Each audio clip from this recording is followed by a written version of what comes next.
Hi guys, నేనైతే మీ lucky. ప్రస్తుతానికైతే gamer కాదులేండి, మంచి వ్లాగ్ అని. కాబట్టి ఈరోజు నా కంటెంట్ ఏంటంటే పెంట జరిగిద్ది అనుకున్నాను గైస్, కానీ దేవుడు కార్యం కాబట్టి దేవుడు మా మీద అనుగ్రహం చూపించాడు. కాబట్టి దేవుడి దయ వల్ల అయితే అన్నదానం బాగా జరుగుతుంది.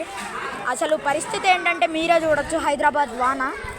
ప్రస్తుతానికైతే వాన పడట్లేదులే, కానీ పరిస్థితి అయితే ఇలా ఉందని మీకు చూపించడానికైతే ఈ వ్లాగ్ అయితే తీస్తున్నాను. చూడండి. శ్రీ శ్రీ శ్రీ వినాయక చవితి ఉత్సవాలు అందరికీ నా శుభాకాంక్షలు. కాబట్టి అందరూ ఈ 4-5 రోజులు మంచిగా వినాయకుడిని పూజ చేసి ఏదన్నా పెద్ద వినాయకుడు కాడ పెట్టండి. ఇది నా అసలు మెయిన్ కంటెంట్ ఏంటంటే నేను మీరు చెప్పేది ఒకసారి వినండి గాయ్స్. మీకైతే వీడియోస్ అయితే బాగా లేట్గా అయితే అప్లోడ్ చేస్తున్నాను. బట్ నేను ఈ రోజు నుంచి సండే గేమింగ్ వీడియోస్ అయితే మీ ఫోన్ ముందుకైతే నేను తెస్తాను గాయ్స్. అంతే. నేను